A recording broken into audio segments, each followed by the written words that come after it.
welcome. Don't forget to like and subscribe. Or, I might show up at your door.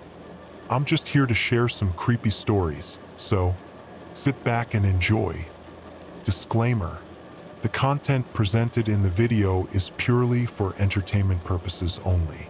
The theories and stories discussed in this video are speculative and are not supported by any evidence or proof. Viewer discretion is advised.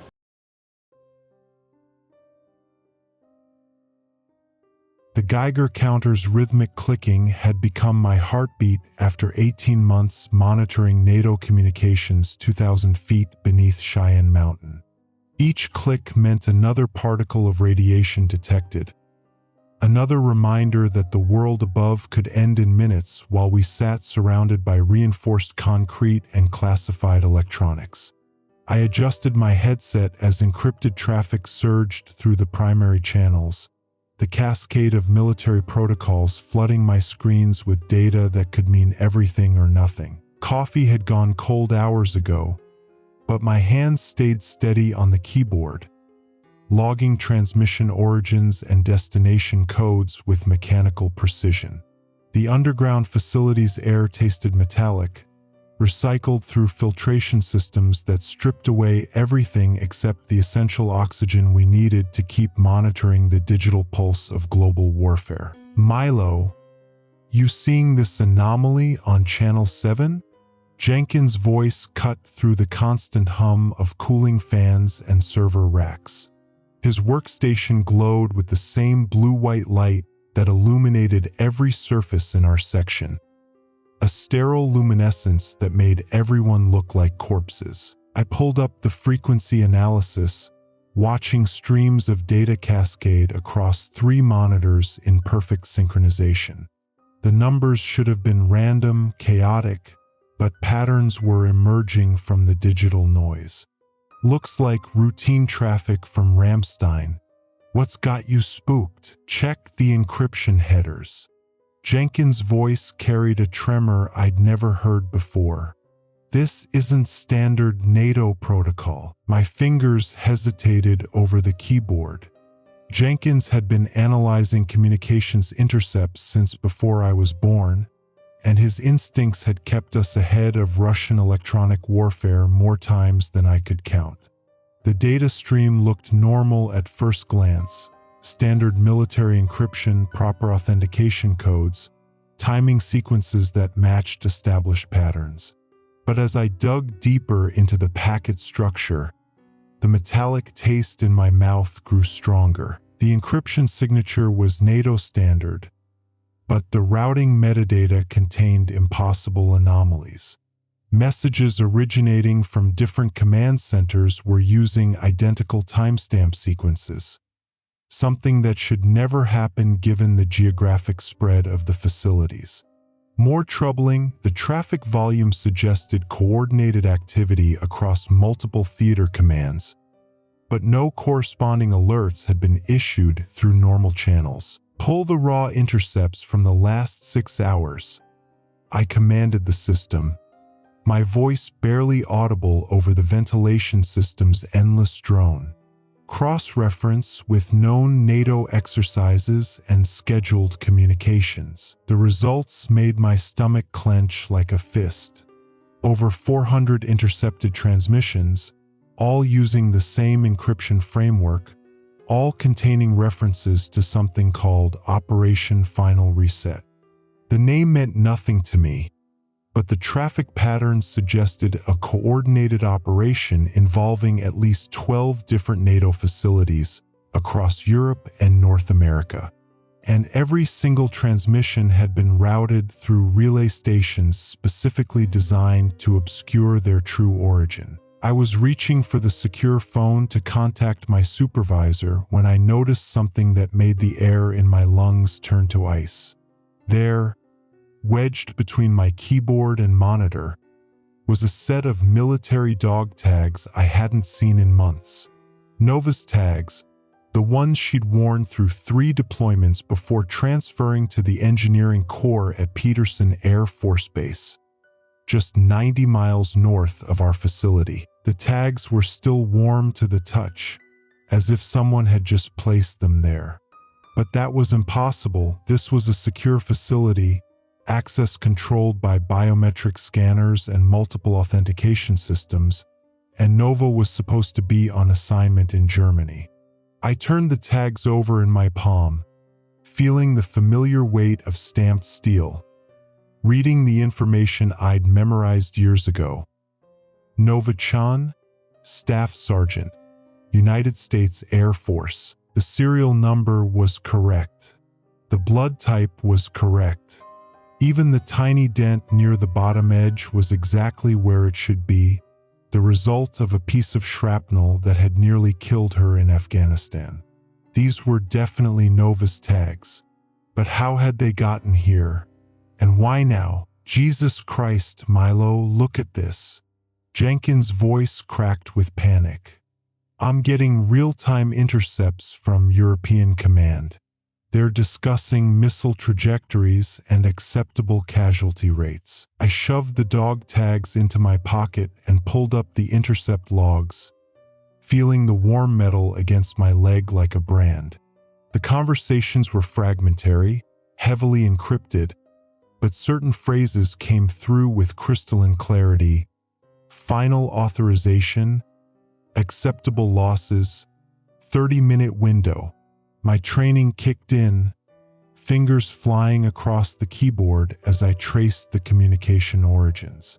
The messages were coming from NATO facilities, but the routing suggested they were being bounced through multiple relay stations to obscure their true source. The ventilation system's hum grew louder, or maybe it was just my imagination. The facility's environmental controls were automated, designed to maintain perfect temperature and humidity for the sensitive electronics that kept us connected to the outside world. But now the steady airflow felt oppressive, like the mountain itself was pressing down on us, like the 2,000 feet of rock above our heads was about to collapse. Milo, we need to report this. Jenkins stood up from his workstation, his face pale and sweating despite the constant 68-degree temperature. This looks like pre-strike coordination. If NATO's planning something, if there's about to be a nuclear exchange, then why haven't we received any alerts?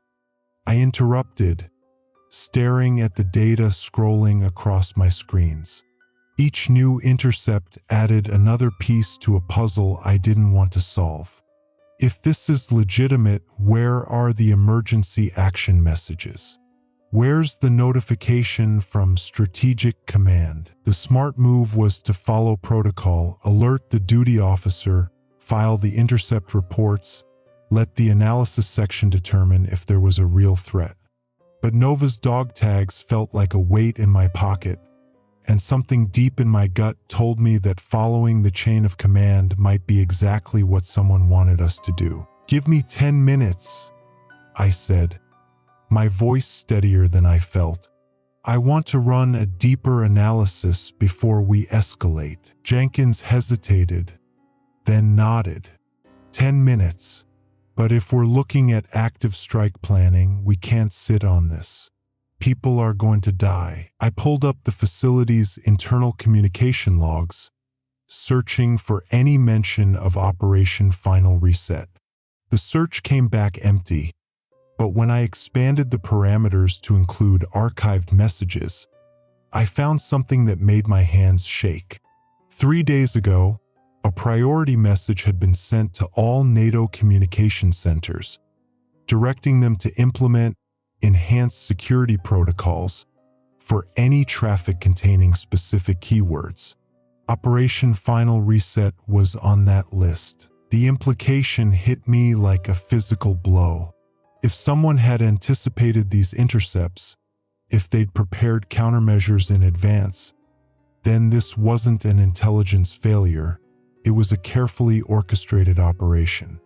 And we were sitting in the middle of it, 2,000 feet underground, with no way to verify if the threat was real or if we were being manipulated into triggering something much worse. The Geiger counter's clicking seemed to accelerate, each tick marking another moment closer to whatever was coming. Or maybe it was just my imagination, fueled by the growing certainty that we were running out of time. My secure terminal chimed with an incoming message, the highest priority designation I'd ever seen. The sender was listed as NATO Strategic Command, but when I tried to verify the authentication codes, the system returned an error. The message was simple, direct, and terrifying. Operation Final Reset is authorized. Maintain communications blackout until further notice. Any personnel attempting to circumvent this directive will be considered hostile. I stared at the screen, feeling Nova's dog tags burn against my leg like a piece of hot metal. The smart move was to report everything to my supervisor, to let the system work the way it was designed. But the system was telling me to stay silent while intercepts suggested imminent nuclear activity. And somehow, impossibly, my sister's dog tags had appeared on my desk just as I'd discovered evidence of the most dangerous military conspiracy I'd ever encountered. The facility's emergency lighting flickered once, casting strange shadows across the walls. In that moment of darkness, I realized I had to make a choice. Follow protocol and potentially enable something catastrophic, or trust my instincts and risk everything to find out what Operation Final Reset really meant. The Geiger counter's clicking faded into background noise as I began typing commands that would either save lives or end my career. But Nova's dog tags were warm in my pocket, and somewhere 2,000 feet above us, the world was about to change forever. The question was whether I would be the one to change it, or whether someone else had already decided how this story would end. I pulled up the facility's emergency protocols, searching for any reference to communication blackouts or hostile personnel designations. What I found made the metallic taste in my mouth turn to copper, like blood. The protocols were real, but they'd been updated just 6 hours ago. Someone had been planning this for a long time, and they'd been very careful to cover their tracks. The only problem was that they hadn't counted on Jenkins' paranoia or my sister's dog tags appearing at exactly the right moment to make me look deeper. As I stared at the data streaming across my screens, I realized that maybe, just maybe, we had a chance to stop whatever was coming. But first, I had to find out what had happened to Nova. And I had to do it in the next 27 minutes, before Operation Final Reset became more than just a code name. The first missile alert screamed through the facility at 0347 hours, 37 minutes after I'd started my unauthorized investigation into Operation Final Reset. The klaxon's bone-deep wail cut through the underground complex like a chainsaw, drowning out the constant hum of cooling systems and the rhythmic clicking of Geiger counters that had become the soundtrack of my existence. Incoming ballistic missile. Estimated time to impact, 14 minutes. All personnel to emergency stations. My coffee mug exploded against the concrete floor as I lunged for my headset, the scalding liquid spreading across classified documents while automated systems began their deadly countdown. The main display wall erupted with trajectory data, radar intercepts, and threat assessments that painted a picture of imminent nuclear exchange. But something was fundamentally wrong with the data. The missile signature didn't match any known Russian or Chinese systems in our database. Milo, what the hell is happening? Jenkins' voice cracked over the facility's communication system. He was already at his emergency station, fingers flying across keyboards as he tried to verify the threat. This signature doesn't match anything in our threat library. I pulled up the raw radar data, feeling Nova's dog tags dig into my chest as I moved. The missile's trajectory was consistent with an intercontinental ballistic missile launched from somewhere in the North Atlantic, but the radar cross-section suggested a warhead configuration we'd never encountered. More troubling, the flight path seemed engineered to maximize electromagnetic pulse effects rather than direct casualties. A tactical choice that made no sense for a first strike scenario. "Contact Peterson," I commanded, my voice barely steady over the facility's screaming alarms. "I need immediate verification of Nova's unit status." The response crackled back through static-filled speakers. "Peterson Air Force Base is under total communications blackout. Last contact was 43 minutes ago." 43 minutes. Exactly when I'd discovered the first anomalous transmissions. The timing wasn't coincidence, it was coordination. Someone had anticipated our investigation, had prepared countermeasures designed to isolate us from the outside world while they implemented whatever final reset actually meant. The facility's blast doors began their slow, grinding closure, sealing us 2,000 feet underground with enough supplies to survive for 6 months. But survival meant nothing if Nova was trapped at Peterson when the missiles started falling. I tried to access the base's personnel database, but the system returned an error message I'd never seen before. "Access denied. Operation Final Reset Protocols in effect. Second missile alert." Jenkins' voice rose above the klaxon's wail, his face already showing the pale, sweating symptoms of acute stress. "This one's targeting Colorado Springs. Impact in 12 minutes. Colorado Springs, 30 miles from Peterson Air Force Base. If the missile was carrying a nuclear warhead, the electromagnetic pulse alone would fry every electronic system within a 100-mile radius. Nova's engineering unit would be responsible for protecting critical infrastructure, which meant she'd be standing at ground zero when the warhead detonated. I abandoned protocol and began hacking into the facility's communication array, using administrative access codes I'd memorized but never used. The system resisted, throwing up security barriers and authentication challenges, but 18 months of monitoring encrypted traffic had taught me how to navigate NATO's digital infrastructure. Within minutes, I had bypassed the external communication lockdown. "Milo, what are you doing?" Jenkins appeared at my shoulder, his face pale with radiation sickness symptoms that shouldn't have been possible this deep underground. "You're violating about 50 different security protocols." "Nova's at Peterson," I said, not looking up from the screens. "If that missile hits Colorado Springs, she's dead." The third missile alert came at 0352 hours, followed immediately by a fourth and fifth. The display wall showed incoming threats from multiple directions: submarine-launched ballistics from the Atlantic, land-based missiles from what appeared to be NATO facilities in Europe, and something that registered as a tactical nuclear weapon launched from a mobile platform in Canada. "This is impossible," Jenkins whispered, staring at the tactical display while his hands trembled over the keyboard. "NATO's attacking its own territory. Why would they nuke their own bases?" I pulled up the intercept logs I'd been analyzing, cross-referencing the missile launch times with the encrypted communications from Operation Final Reset. The correlation was perfect. Every missile launch corresponded to a specific transmission. Every target matched a facility mentioned in the coded messages.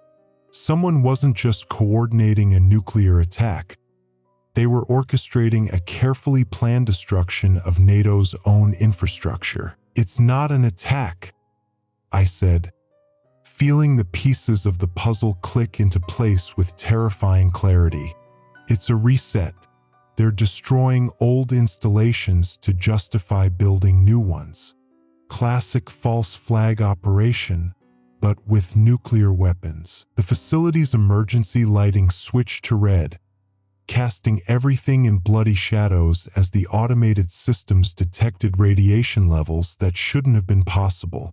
We were 2,000 feet underground, protected by layers of concrete and steel, but the Geiger counters were clicking faster now, their electronic heartbeat accelerating toward panic. Radiation levels increasing, the facility's AI announced in its maddeningly calm voice.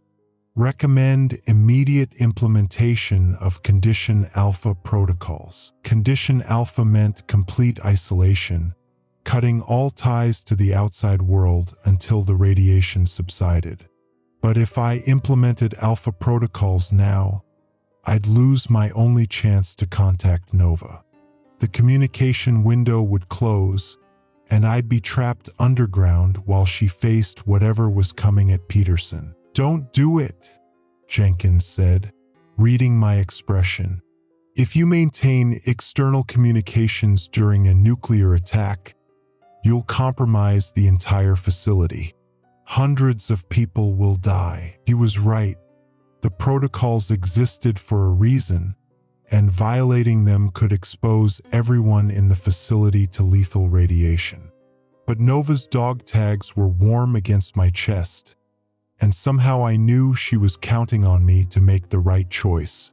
Not the safe choice, not the protocol choice, but the right choice. "I'm sorry," I said, and activated the external communication array. The backlash was immediate and overwhelming. Radiation alarms screamed throughout the facility as contaminated air began filtering through the communication system's external connections. The blast doors, designed to seal us safely underground, began cycling open and closed as automated systems struggled to maintain environmental integrity while keeping communication channels active. "You're killing us all," Jenkins shouted over the alarms. But his voice was already weak as he succumbed to radiation exposure that was climbing toward lethal levels. I managed to establish contact with Peterson just as the first missile impacted Colorado Springs. The electromagnetic pulse fried half our communication equipment, but I got through long enough to hear Nova's voice cutting through the static-filled channel. "Milo? How are you? The base is under attack. We're losing power, radiation levels are spiking, and the transmission cut to static as the second missile impacted, this one closer to Peterson." Through the speakers, I could hear the sound of explosions, screaming, and the electronic wail of radiation detectors pushed beyond their operational limits. "Nova, are you there? Can you hear me?" Her voice came back weak and distorted. "We're trapped in the engineering section. The blast doors are sealed, but radiation is leaking through the ventilation system. I don't think we have much time." I stared at the tactical display, watching as more missiles converged on targets across North America and Europe. Operation Final Reset was proceeding exactly as planned, destroying NATO installations while making it look like a coordinated enemy attack. The perfect justification for whatever came next. "I'm coming for you," I told Nova, knowing it was impossible. The facility was sealed, the surface was contaminated, and I had no way to reach Peterson before the radiation killed her. But I had to try. "Negative," she replied, her voice growing fainter as interference increased. "Someone needs to document this. Someone needs to prove what really happened here. Find the truth, Milo. Make them pay for what they've done." The transmission ended as the facility's communication array finally succumbed to radiation damage. I sat in the red-lit darkness, surrounded by the clicking of Geiger counters and the groaning of structural supports stressed beyond their design limits. Jenkins was unconscious at his station, his skin already showing the telltale blotchy discoloration of acute radiation syndrome. The tactical display showed 15 confirmed impacts, with more missiles inbound. Operation Final Reset was accelerating, each detonation adding another layer to the deception. By the time it was over, the evidence would point to a coordinated attack by enemy forces, justifying whatever response NATO's conspirators had planned. But I knew the truth, and somewhere in the chaos above, Nova was fighting for survival while the people she'd sworn to protect implemented a plan that would kill thousands of their own soldiers. The facility's emergency systems began their final shutdown sequence, sealing us completely from the contaminated surface. In the growing darkness, I made a promise to my sister. I would find a way out of this tomb. I would expose Operation Final Reset, and I would make sure the world knew what NATO had done to its own people. The clicking of the Geiger counters faded as the radiation levels climbed beyond measurement. In the silence that followed, I began planning my escape from 2,000 feet of radioactive rock, knowing that every second I delayed brought Nova closer to death. The war above was just beginning, but the real battle was about to start right here, in the depths of Cheyenne Mountain, where the truth was buried deeper than any bunker could hide it. The encrypted message arrived through a channel that shouldn't have existed, a backdoor frequency buried so deep in NATO's communication protocols that finding it required either 20 years of intelligence experience or intimate knowledge of the system's architecture. The timestamp showed 0423 hours, 36 minutes after the last confirmed missile impact, and the sender's identification was a string of characters I recognized from Nova's classified personnel files. Piper_actual_7792. Nova's former intelligence liaison from her deployment in Romania. A woman who'd supposedly died in a helicopter crash 8 months ago during a routine reconnaissance mission. The facility's damaged communication array sparked and hissed as I established the connection, each electronic pulse sending fresh waves of static through the speakers. The metallic taste of radiation exposure coated my tongue, and my skin tingled with the unmistakable sensation of cellular damage occurring in real time. I activated the secure channel, my fingers trembling as radiation sickness began affecting my motor control. The facility's medical bay was already overwhelmed with personnel showing symptoms of acute exposure, but I couldn't afford to seek treatment. Not when Nova's life depended on understanding what Operation Final Reset actually meant. Milo, the voice was unmistakably Piper's, though distorted by encryption and static. "Are you receiving this transmission? You're dead?" I whispered, unable to process what I was hearing. "Nova said they recovered your body from the crash site. My death was necessary to maintain operational security. What you're witnessing isn't a nuclear attack. It's a carefully orchestrated restructuring of NATO's strategic capabilities.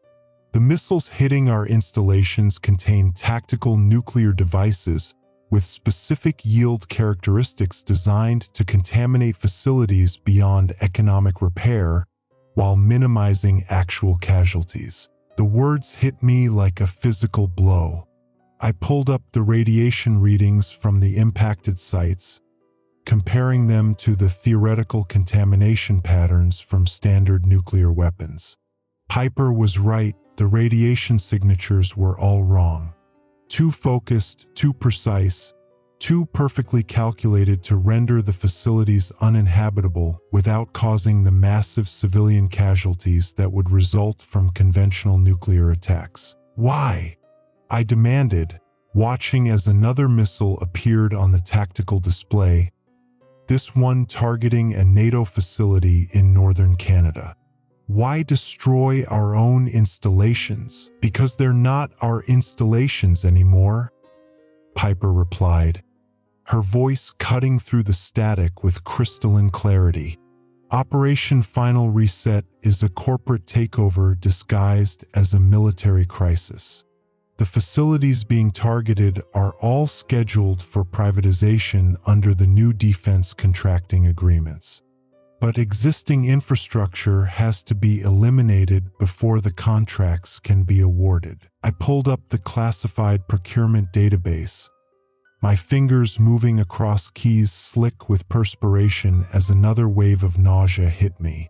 The radiation was affecting my motor control, but the data was undeniable. Every facility hit by Operation Final Reset was listed for strategic modernization under contracts worth billions of dollars.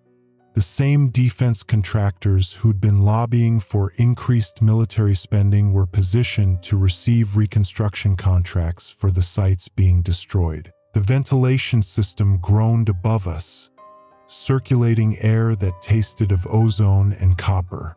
Each breath sent burning sensations through my lungs, but I couldn't stop now. Not when the pieces were finally falling into place. The conspiracy goes deeper than military leadership, Piper continued. Corporate executives, defense contractors, and select NATO officials have been planning this for 2 years.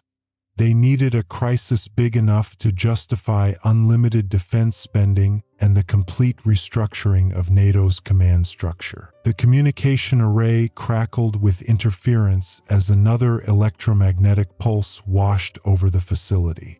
Through the speakers, I could hear the sound of structural damage, concrete cracking, steel supports groaning, and the electronic wail of radiation detectors pushed beyond their operational limits. Nova's trapped at Peterson, I said, desperation creeping into my voice.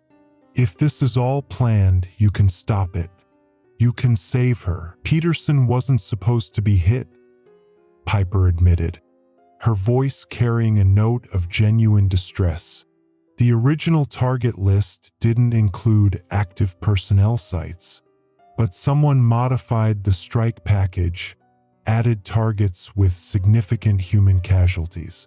The operation is spiraling beyond its original parameters. I pulled up the revised target list, comparing it to the original Operation Final Reset documentation I'd discovered. Piper was right.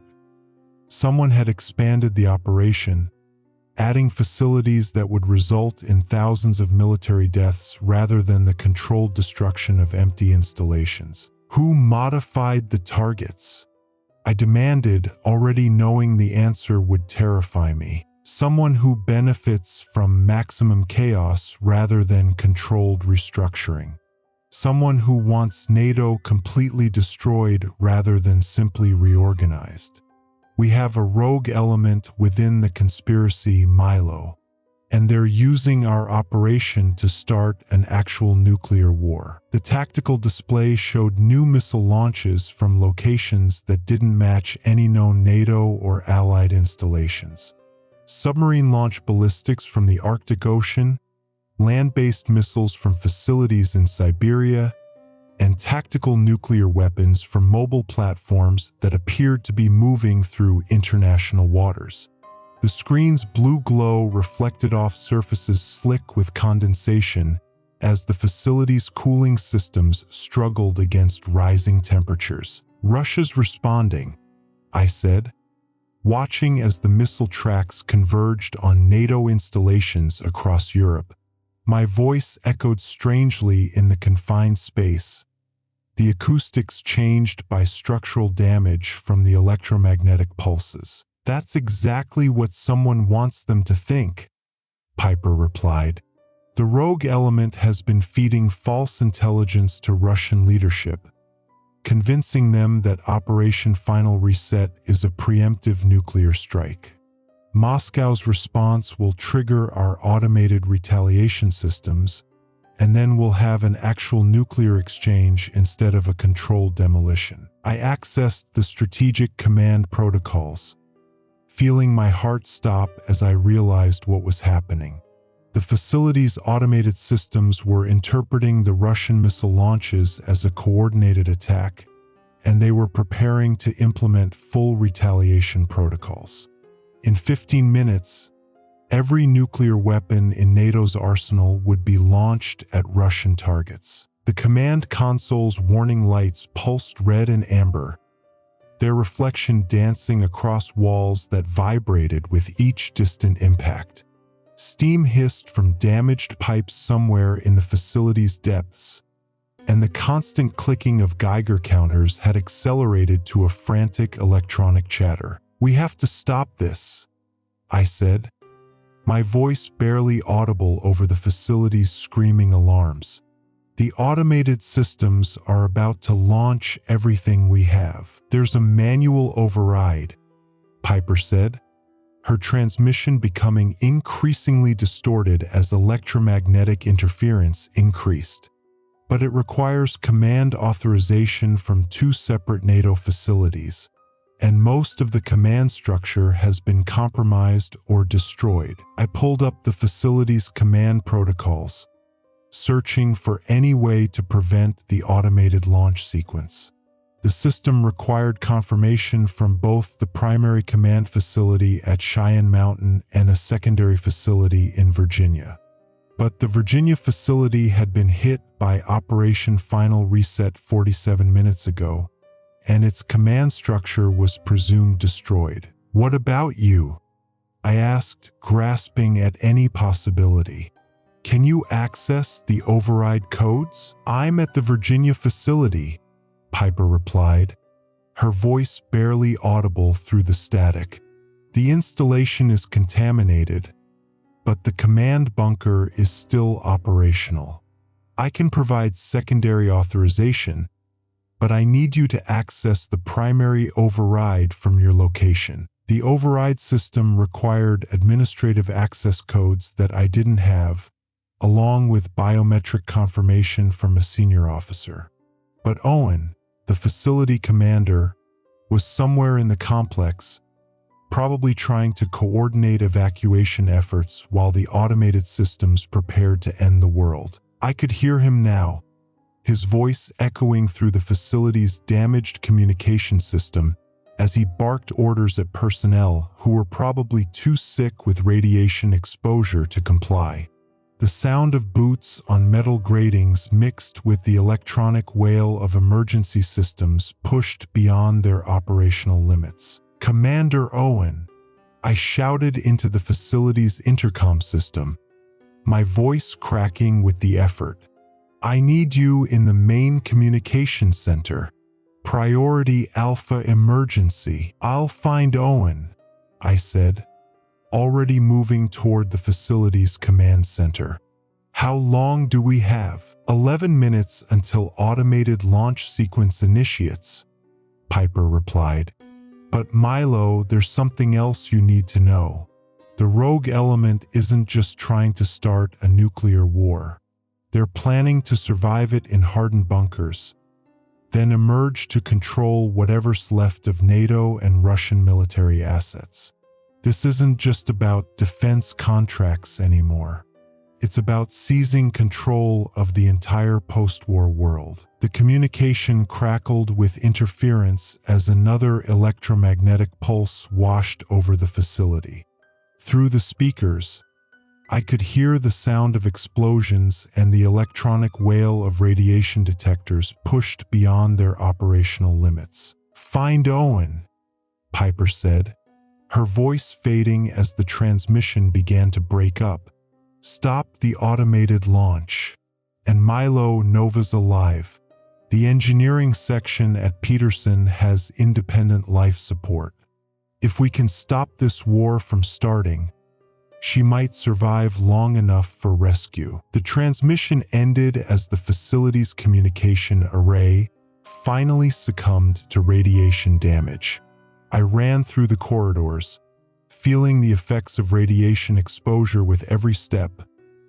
Muscle weakness, disorientation, and the metallic taste that signaled cellular damage occurring faster than my body could repair it. But I was driven by the knowledge that Nova's survival depended on preventing the automated launch sequence. The facility's emergency lighting flickered as power systems struggled to maintain operations under increasing radiation exposure. Sparks showered from damaged electrical conduits, and the air itself seemed to shimmer with heat distortion as systems overloaded one by one. Owen's voice crackled through the damaged intercom system. "Milo, where are you? The automated launch sequence has been initiated. We have 9 minutes to override, or every nuclear weapon in our arsenal launches automatically." 9 minutes. The number burned in my mind as I stumbled through corridors that seemed to shift and blur as radiation sickness affected my vision. Steam hissed from ruptured pipes, and the constant clicking of Geiger counters had become a deafening electronic scream. The real enemy wasn't Russia or China or any foreign power. It was the rogue element within NATO itself, using Operation Final Reset as cover for a plan that would kill millions and leave them in control of whatever remained. Corporate executives hiding in hardened bunkers while the world burned above them, emerging only when the radiation subsided to claim ownership of the ashes. 9 minutes until the automated systems launched every nuclear weapon in NATO's arsenal. 9 minutes to find Owen, access the override codes, and save Nova from the war that was about to consume the world. But as I reached the command center, I could see Owen through the reinforced glass. Slumped over his console, blood trickling from his nose, his uniform darkened with perspiration. The radiation had gotten to him too, and from the way his hands shook as he tried to work the controls, I knew he was fighting the same battle against cellular damage that was tearing through my own body. The facility's automated voice echoed through the corridors, each word punctuated by the electronic shriek of failing systems. Automated launch sequence initiated. Time to launch: 8 minutes, 47 seconds. 8 minutes to save the world. 8 minutes to save Nova. 8 minutes to prevent a war that would leave nothing but radioactive ruins and the laughter of corporate executives counting their profits in underground bunkers. The clicking of Geiger counters followed me through the corridors, their electronic heartbeat accelerating toward panic as radiation levels climbed beyond measurement. But I kept moving, driven by the knowledge that somewhere in the chaos above, Nova was counting on me to make the right choice. Not the safe choice, not the protocol choice, but the right choice. Even if it meant facing the truth about what NATO had become and what we were willing to do to maintain our power over a world that was about to end. The override console's display flickered between red and amber as I dragged Owen's semi-conscious form toward the command chair. His radiation badge had turned black, a level of exposure that meant hours, not days, before complete system failure. But his biometric signature was still active, and the override system required both his authorization and my technical access codes. "Owen," I whispered, supporting his weight as he struggled to focus on the display. "We need your command codes.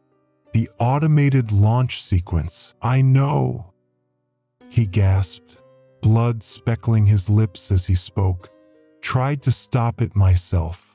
Systems locked out all manual overrides except the dual-key protocol. You found the secondary authorization? Piper's alive. She's at Virginia facility, standing by with secondary codes."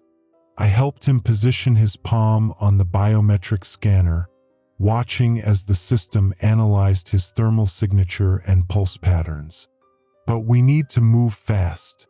6 minutes until launch." The facility shuddered as another electromagnetic pulse washed over us, this one powerful enough to send loose equipment clattering across the floor. Through the reinforced windows, I could see the exterior lighting grid failing in cascading sections, each failure preceded by bright flashes as transformers overloaded. The mountain itself groaned, a deep, resonant sound that seemed to come from the rock itself as steel support beams expanded and contracted under thermal stress. Owen's hand trembled as he entered his portion of the override sequence. Each keystroke sent ripples of pain across his face. The radiation was attacking his nervous system, making fine motor control nearly impossible. But the display showed green confirmation for his authorization code. "Your turn," he said, slumping back in the chair as I moved to the secondary console. "But Milo, something's wrong with the targeting data. The automated system isn't just launching at Russian sites. It's targeting cities that weren't even part of the original strike package." I pulled up the launch sequence display, feeling my blood turn to ice water as I saw the target list. Moscow, St. Petersburg, Vladivostok, all standard military targets that made strategic sense. But also Berlin, Paris, London, and Rome. The system was preparing to launch nuclear weapons at our own allies. "That's impossible," I said, my fingers flying across the keyboard as I accessed the targeting protocols. "NATO weapons can't be programmed to strike alliance targets. The system has built-in safeguards." "The safeguards have been overridden," Owen interrupted, his voice growing weaker as radiation sickness progressed. "Someone with administrative access has modified the targeting parameters. The system thinks those cities are hostile." I dove deeper into the programming, tracking the modification logs through layers of encrypted data. The changes had been made 17 minutes ago, during the height of the electromagnetic bombardment when system security was compromised. But the access codes weren't random.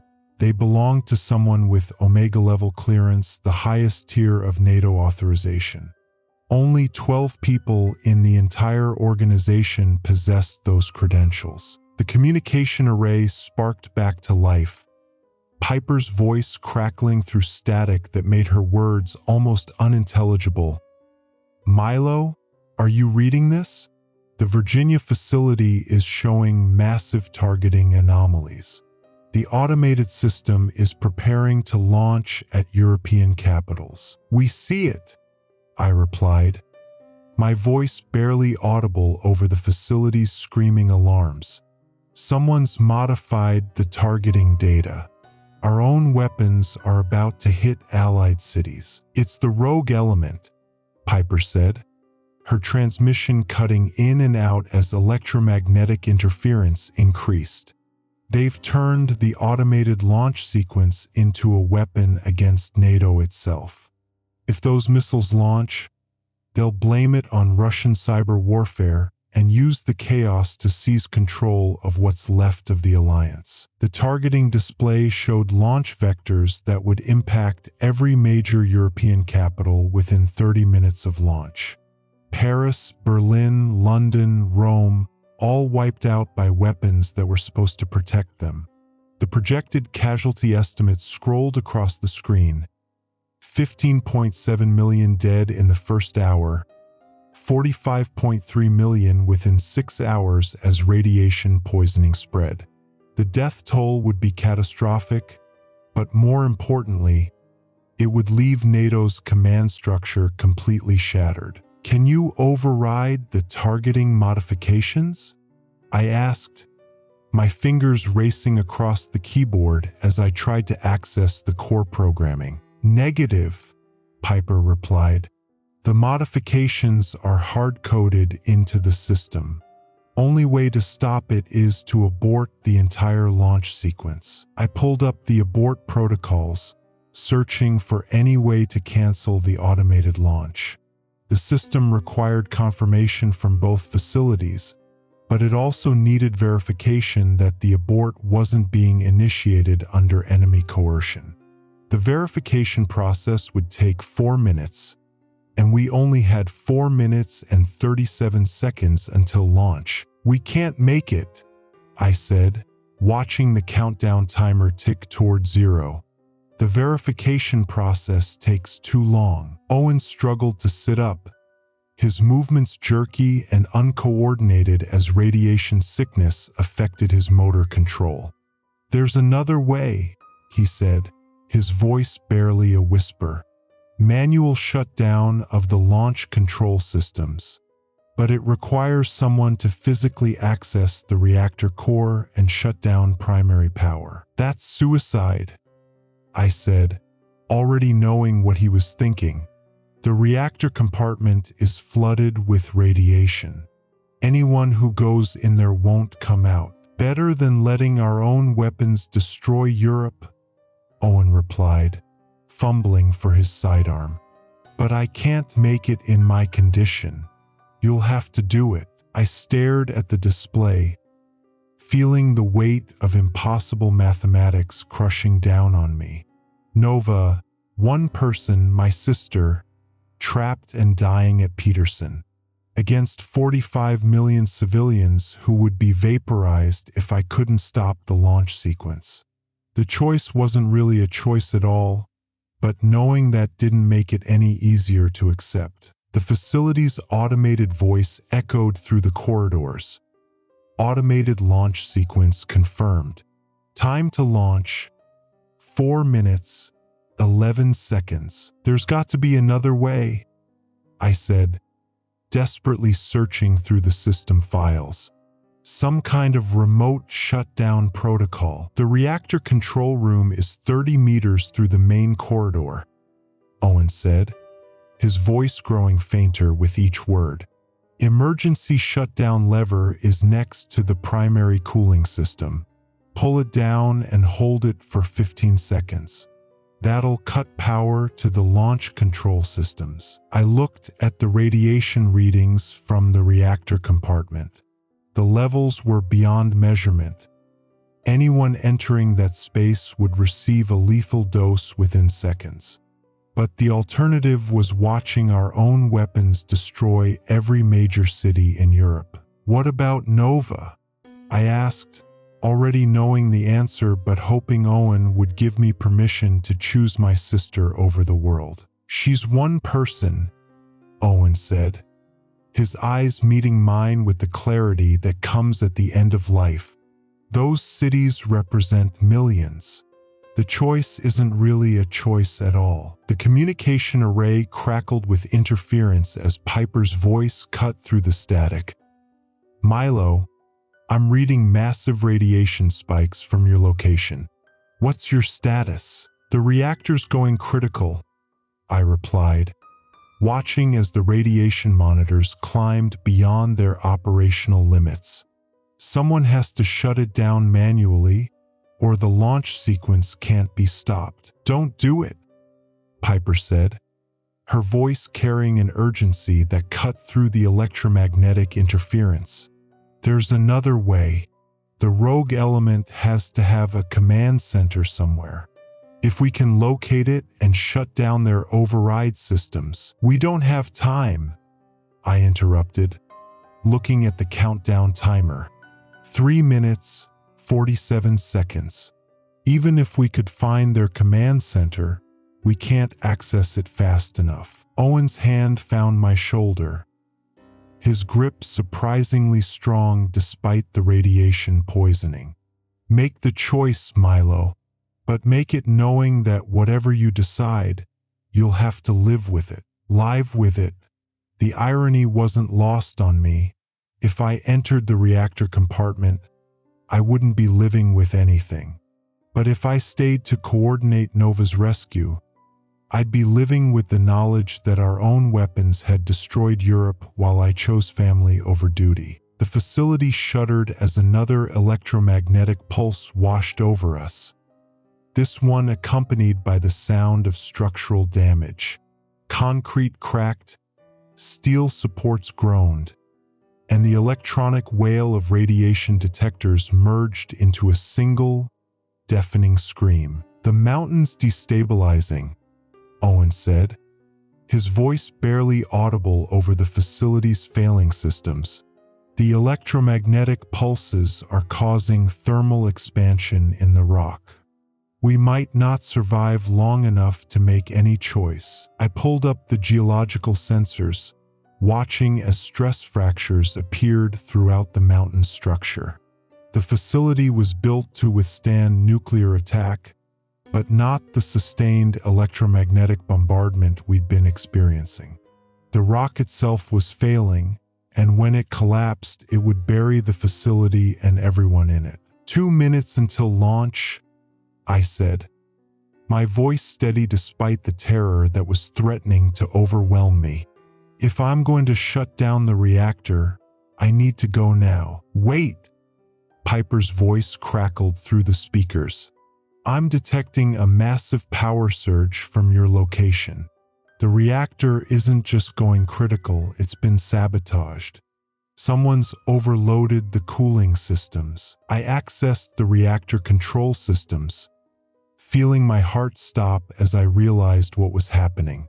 The reactor wasn't just failing, it was being deliberately overloaded. The cooling systems had been shut down, and the control rods were being withdrawn from the core. In less than 2 minutes, the reactor would achieve critical mass and explode, destroying the facility and everyone in it. "It's a trap," I said, understanding finally dawning on me. "The rogue element wants the facility destroyed. They've sabotaged the reactor to prevent us from stopping the launch sequence. That's why they modified the targeting data," Owen said, his voice growing weaker as radiation sickness progressed. "They want NATO's weapons to destroy Europe, and they want us dead so we can't expose the conspiracy." The countdown timer showed 1 minute and 37 seconds until launch. The reactor would explode in approximately the same time frame, killing everyone in the facility and preventing any manual override of the launch sequence. The rogue element had planned this perfectly. NATO's weapons would destroy Europe, Russia would retaliate against the remaining NATO installations, and when the radiation cleared, they would emerge from their bunkers to control whatever was left. "We can't stop it," I said, the words tasting like acid in my mouth. "The reactor's going to explode whether we shut it down or not. The launch sequence can't be stopped." "Then we evacuate," Owen said, struggling to stand. "Get as many people out as possible before the reactor goes critical." But I knew it was too late. The facility's evacuation protocols required at least 10 minutes to cycle through the security systems and open the blast doors. We had 90 seconds before the reactor exploded and 1 minute and 23 seconds before the launch sequence initiated. The facility's automated voice echoed through the corridors, each word punctuated by the electronic shriek of failing systems. "Reactor critical. Evacuation protocol initiated. All personnel evacuate immediately." But the evacuation alerts were meaningless. The blast doors remained sealed, the security systems locked down tight. We were trapped in a facility that was about to explode, watching helplessly as our own weapons prepared to destroy the cities we'd sworn to protect. "Nova?" I whispered, thinking of my sister trapped at Peterson, probably watching the same countdown timer and wondering if anyone was coming to save her. "I'm sorry," Owen said, his voice barely audible over the facility's screaming alarms. "I'm sorry we couldn't stop it." The countdown timer showed 57 seconds until launch. The reactor temperature readings climbed beyond measurement. And somewhere in the chaos above, Nova was counting on me to make the right choice, even though there were no right choices left to make, only impossible ones, and the knowledge that in less than 1 minute, the world would begin to end. The reactor's death scream filled every corridor of the facility as I dragged myself through the emergency access tunnel, Owen's final words echoing in my mind. The launch sequence had activated, 18 nuclear weapons arcing toward European capitals while I crawled through darkness toward Peterson Air Force Base. The maintenance shaft was barely operational, its emergency lighting flickering in rhythm with the dying power grid. If I could reach Nova before the reactor exploded, we might have seconds to escape together. The tunnel stretched ahead of me, a narrow concrete tube that connected our deep facility to Peterson's surface installations. Emergency lighting flickered in rhythm with the facility's dying power grid, casting wild shadows that made the tunnel seem to writhe and twist. The air tasted of ozone and copper, the metallic tang of radiation exposure mixing with the acrid smell of overheated electronics. My radiation badge had turned red, dangerous levels that meant hours, not days, before organ failure. The readings climbed higher as I approached Peterson, where Nova was trapped in the communications array that had taken a direct electromagnetic hit. The array's shielding was compromised, flooding the entire section with radiation that would kill anyone inside within hours. "Milo, can you hear me?" Piper's voice crackled through my emergency radio, the signal distorted by interference from the failing reactor. The launch sequence completed. 18 weapons are airborne. Impact in 26 minutes. "I'm going for Nova," I replied, my voice echoing in the narrow tunnel. "Owen's dead. The reactor's going critical. We've got maybe minutes before everything collapses." "Don't do it," Piper said, her transmission cutting in and out as electromagnetic interference increased. "The Peterson facility is flooded with radiation. The communications array took a direct hit. Anyone inside?" "Is my sister?" I interrupted, cutting off her transmission as I reached the access door. The tunnel ended at a heavy steel door marked with radiation warnings and Peterson Air Force Base insignia. I pressed my palm against the biometric scanner, watching as it analyzed my thermal signature and pulse patterns. The scanner flashed green, and the door slid open with a grinding sound of damaged hydraulics. The Peterson facility was a maze of sparking electronics and emergency lighting. The EMP burst had destroyed most of the primary systems, leaving only battery-powered emergency equipment operational. The air shimmered with heat distortion from overloaded circuits, and the metallic taste of radiation made my teeth ache. Warning klaxons echoed through corridors filled with smoke and the electronic whine of failing systems. "Nova!" I shouted, following the layout burned into my memory from countless emergency drills. "Nova, where are you?" Her voice came from deeper in the facility, weak but audible. "Milo? Jesus, you're alive. The main reactor, I can feel the shockwaves from here. The whole mountain's coming apart." I found her in the communications array, pinned beneath a collapsed server rack. Her left leg was trapped under several hundred pounds of twisted metal and electronics. Blood soaked through her uniform, and her radiation badge had turned orange. Dangerous levels that meant immediate medical attention or slow death from organ failure. "Can you move?" I asked, kneeling beside her and assessing the damage. The server rack was too heavy for me to lift alone, but the facility's emergency equipment might include hydraulic jacks. "Legs fucked," she said, her voice tight with pain. "Can't feel anything below the knee." "But Milo, I've been monitoring the launch sequence from here.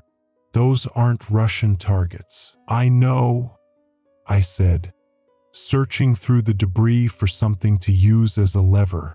Paris, Berlin, London, Rome.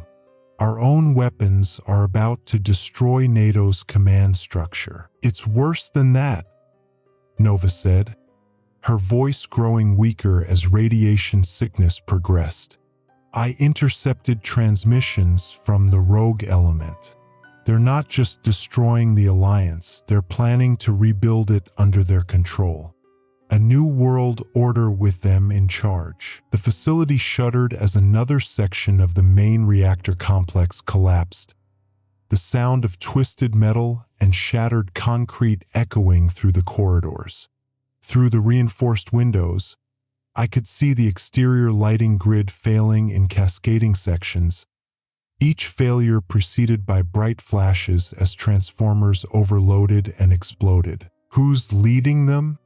I asked, finally locating a hydraulic jack among the emergency equipment scattered across the floor. Admiral Richardson, Nova said, her voice barely audible over the facility's screaming alarms. NATO's Deputy Supreme Allied Commander. The transmissions I intercepted came from his command center. He's been planning this for months. Admiral Richardson, one of the most trusted figures in the alliance. If he was leading the conspiracy, then it reached the highest levels of military command. I positioned the hydraulic jack beneath the server rack, pumping the handle to build pressure. The rack shifted slightly, but Nova's leg remained trapped. He's got underground facilities in 3 locations. Nova continued, her voice growing weaker as radiation sickness progressed. Virginia, Colorado, and Montana. Self-sufficient bunkers designed to survive nuclear war.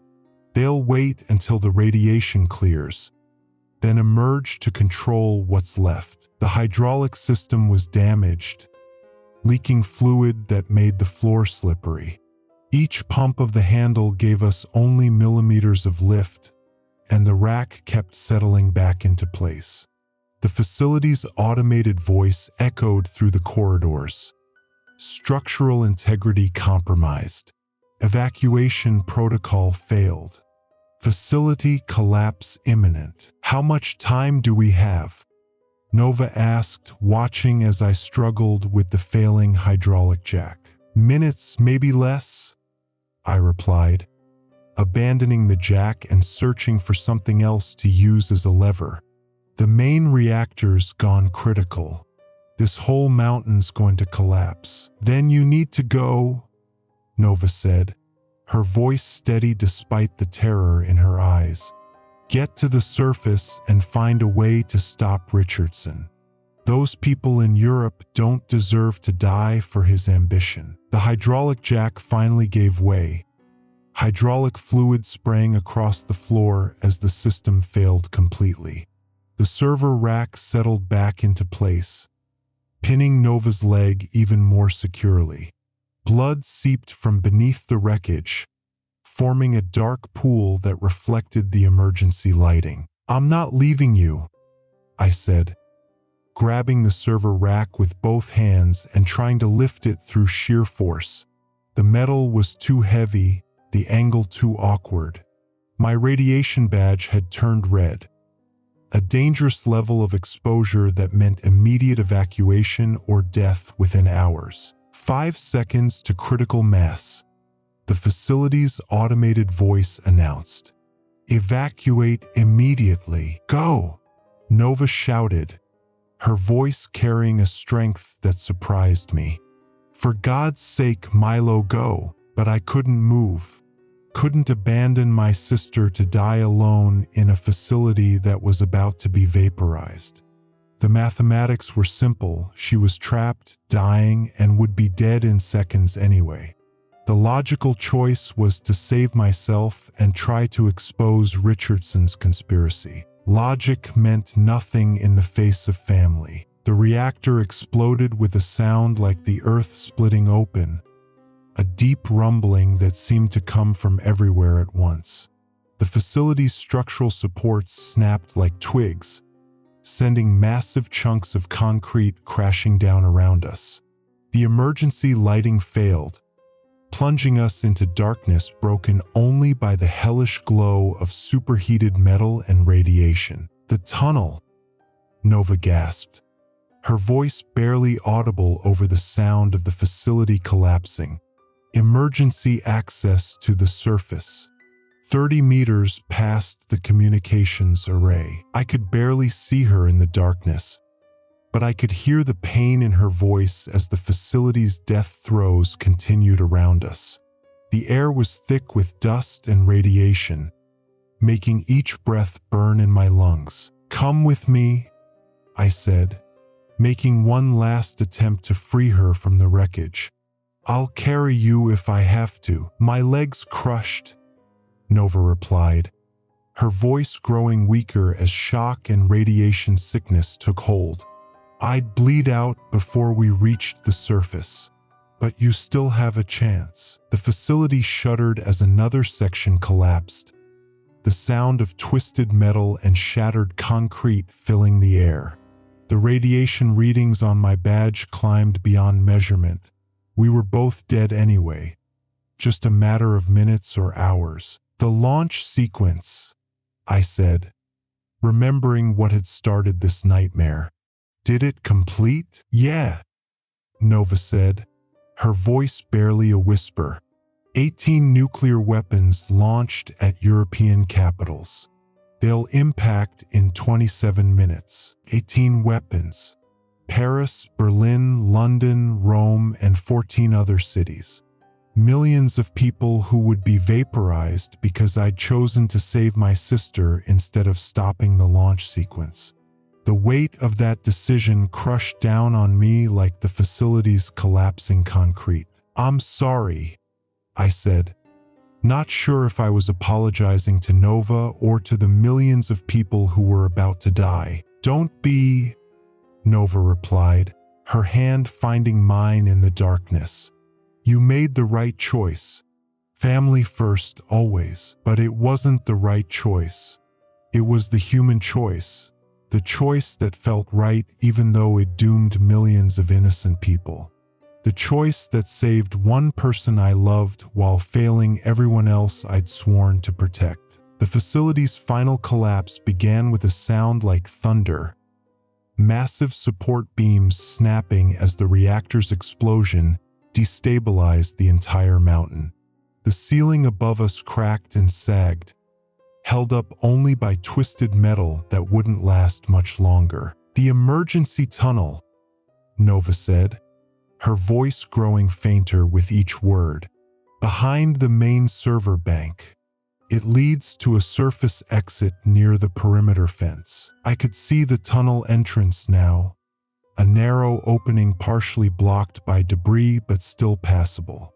The emergency lighting was dead, but the hellish glow of superheated metal provided enough illumination to navigate by. "I'll come back for you," I said, knowing it was a lie but needing to say it anyway. "No, you won't," Nova replied, her voice carrying a sad certainty.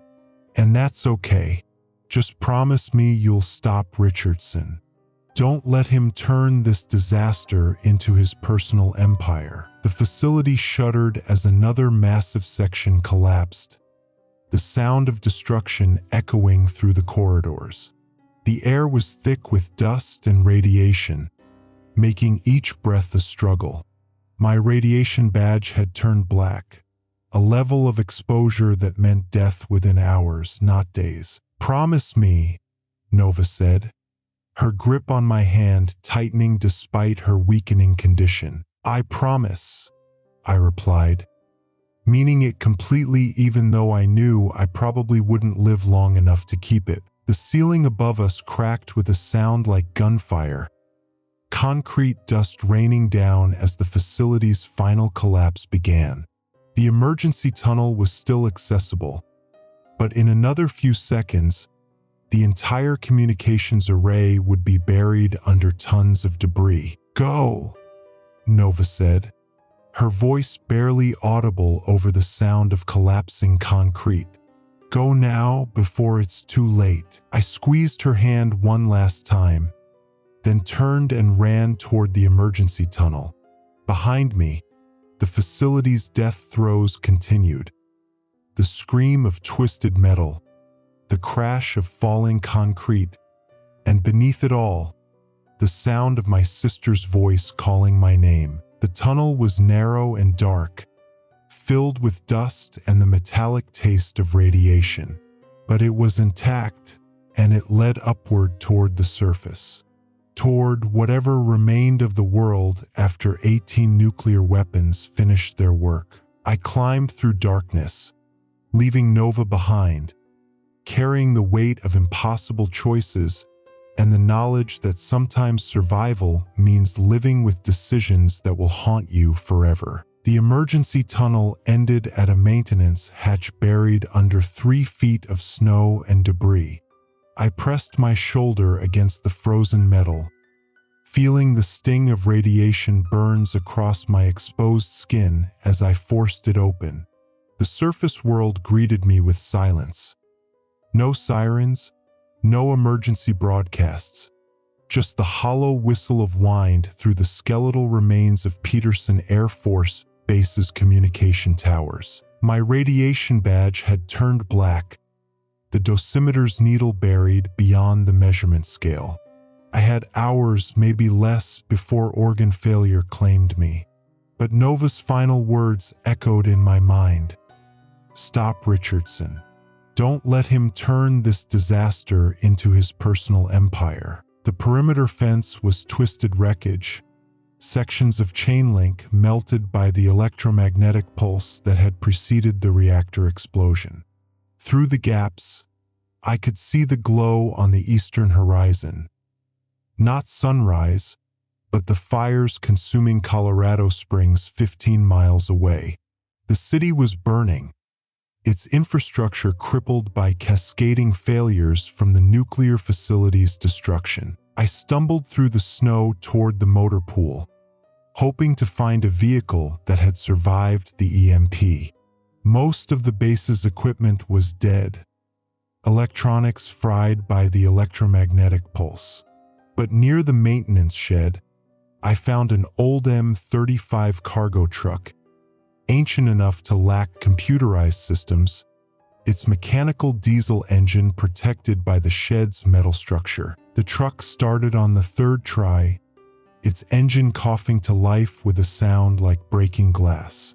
The fuel gauge showed half a tank, enough to reach Richardson's command center in Virginia if I could avoid the military checkpoints that would be springing up around the disaster zone. As I drove through the base's ruins, my emergency radio crackled to life with fragments of transmission. Confirmed nuclear detonations in Paris, Berlin, London. Casualty estimates in the millions. NATO command structure completely destroyed. 18 weapons.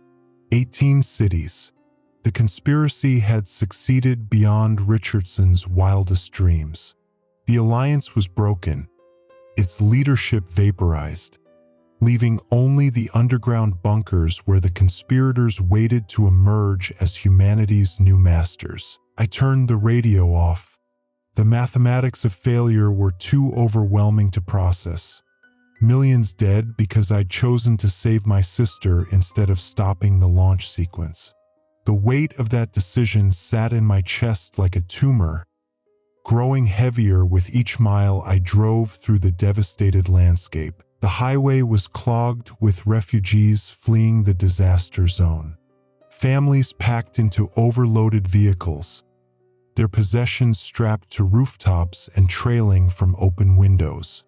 Many of the cars had stopped running, their electronics killed by the EMP, leaving their occupants to continue on foot through the snow. I drove past them all, my radiation sickness worsening with each hour. The metallic taste in my mouth had become a constant presence, and my vision wavered as cellular damage progressed. But I forced myself to keep driving, following the route Nova had described toward Richardson's Virginia bunker. The bunker was hidden beneath a sprawling industrial complex outside Richmond, its entrance concealed within what appeared to be a water treatment facility. I parked the truck 2 miles away and approached on foot, using the facility's perimeter fence as cover. The complex was heavily guarded, military vehicles parked at strategic points, armed sentries patrolling the grounds. These weren't regular army units. The uniforms were unmarked, the equipment too new and sophisticated for standard military issue. Richardson's private army, preparing to emerge from their bunkers once the radiation cleared. I found the facility's main entrance through a drainage culvert that ran beneath the perimeter fence.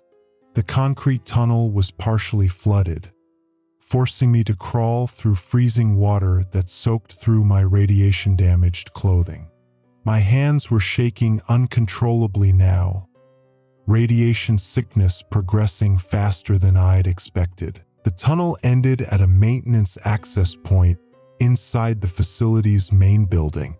I emerged into a basement filled with humming machinery, water pumps, and filtration systems that served as camouflage for the bunker's true purpose. The air was warm and clean, a stark contrast to the radioactive atmosphere outside. I found the bunker's entrance behind a false wall in the facility's control room. The hidden doorway led to an elevator shaft that descended hundreds of feet into the earth. The elevator required a security card and biometric scan, but I pressed Nova's blood-stained ID card against the scanner, her final gift, torn from her uniform before I'd left her to die. The scanner accepted her credentials, and the elevator descended into Richardson's underground empire. The bunker was a marvel of engineering, a self-contained city designed to house 1,000 people for decades. The corridors were wide and well-lit, the air recycled through sophisticated filtration systems. But the most striking feature was the silence. No alarms, no emergency broadcasts, just the quiet hum of machinery and the soft footsteps of personnel moving through the halls. I followed the corridor signs toward the command center, my radiation sickness making each step a struggle. The bunker's occupants paid me no attention. My torn uniform and radiation burns made me look like any other survivor from the surface disaster.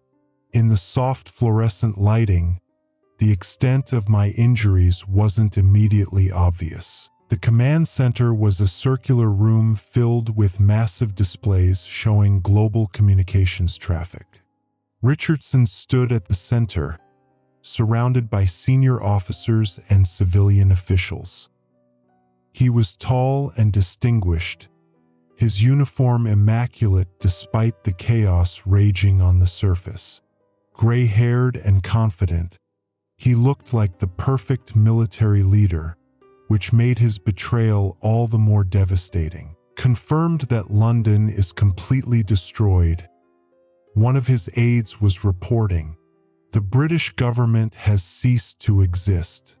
Prime Minister's bunker took a direct hit. "Excellent," Richardson replied, his voice carrying a satisfaction that made my radiation-damaged stomach turn. "What about the French response?" "Minimal," another aide reported. "President Dubois survived the Paris strike, but his command structure is in chaos. The Élysée Palace is gone, along with most of the defense ministry." Richardson turned to study the global communications display, his face illuminated by the soft glow of status lights. "Gentlemen, we've just witnessed the end of the old world order. NATO is finished. The European Union is crippled. The United States is dealing with the worst nuclear disaster in its history." I stepped out of the shadows, my voice barely a whisper. "And you're responsible for all of it." Richardson turned, his expression shifting from satisfaction to concern as he recognized me. "Milo Chin, communications specialist from the NORAD facility. I'd heard you were dead. Not yet, I replied, my hand moving to the detonator Nova had given me. A small device connected to explosive charges I'd planted throughout the bunker during my approach. But I will be soon. Radiation poisoning from your little false flag operation. You don't understand the bigger picture, Richardson said, his voice taking on a reasonable tone. The old system was broken. NATO was weak, divided, ineffective. We've created an opportunity to build something better. By murdering millions of innocent people? By removing the obstacles to progress, Richardson replied. The casualties were regrettable but necessary. From chaos comes order. From destruction comes rebirth. I looked around the command center, seeing the faces of the men and women who had helped orchestrate the greatest mass murder in human history. They looked back at me with a mixture of fear and defiance, knowing that their secret was exposed but believing they were still in control. Nova Chun died in the reactor explosion, I said, my voice growing stronger despite the radiation sickness. My sister. She died because I chose to save her instead of stopping your launch sequence. And you made the right choice, Richardson said, his voice carrying a false sympathy. Family first. It's what separates us from the animals. She also gave me something before she died, I continued, holding up the detonator I'd assembled from components stripped from the facility's own security systems. The locations of all 3 bunkers, Virginia, Colorado, and Montana. She was very thorough in her intelligence gathering. Richardson's expression shifted to alarm as he realized the implications. You're bluffing. You couldn't have planted charges throughout the facility without being detected. Your security is designed to keep people out, not to watch for someone already inside, I replied. Nova taught me that. She was always better at tactical thinking than I was. I activated the detonator, setting a 30-second countdown. The device beeped once, then began its electronic countdown toward detonation. Richardson's aides moved toward their sidearms, but I raised my hand to stop them. 30 seconds, I said, my voice carrying a calm finality. Enough time to explain something to you. The other bunkers won't save you. Nova transmitted their locations to every intelligence service in the world before she died. She used the facility's quantum communication array, the one system that survived the EMP. You're finished. Richardson's face went pale as he realized the scope of the exposure. You're lying. The communications arrays were destroyed in the EMP. Not all of them, I replied, watching as the countdown reached 20 seconds. She had backup systems, hidden transmitters. Your conspiracy dies with you. The countdown reached 10 seconds, and Richardson's composure finally cracked. You're insane. You'll kill us all. Yes, I said, feeling a strange peace settle over me as the radiation sickness reached its final stages. But I'll also stop you from turning the world into your personal empire. The explosions began in the bunker's lower levels, a series of carefully placed charges that I'd assembled from the facility's own maintenance supplies. The irony wasn't lost on me. Destroyed by their own materials, their own infrastructure turned against them. The command center's displays flickered and died as the power grid failed. Emergency lighting cast wild shadows across the walls as the ceiling began to crack and sag. Richardson and his conspirators ran for the exits, but the corridors were already filling with smoke and debris from the cascading structural failures. I remained in the command center, watching as the facility collapsed around me.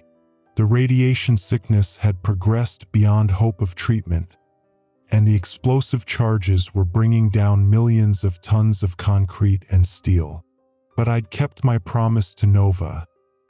Richardson's conspiracy was finished, his bunkers exposed, his plans for a new world order buried beneath the rubble. The last thing I saw before the ceiling collapsed was the global communications display, still showing the burning cities of Europe and the chaos consuming the world. 18 nuclear weapons had changed everything, killing millions and crippling the Alliance. But they hadn't created Richardson's new empire. They'd only created a world where survivors would have to rebuild from the ashes of betrayal. I closed my eyes as the concrete came down, thinking of Nova's final words. "You made the right choice. Family first, always." But she was wrong. There was no right choice in the mathematics of catastrophe. Only the choice to stand against evil, even when it meant choosing between the life of one person you loved and the lives of millions you'd never met. The bunker collapsed with a sound like thunder, burying Richardson and his conspirators beneath hundreds of feet of debris. The conspiracy was finished, but the world they'd broken would take generations to heal. In the end, that was the only victory possible, not saving everyone, but ensuring that the ones who caused the destruction couldn't profit from it. Sometimes survival means living with impossible choices. Sometimes it means dying with them. The silence that followed was absolute, broken only by the distant sound of a world learning to live with the consequences of madness disguised as ambition.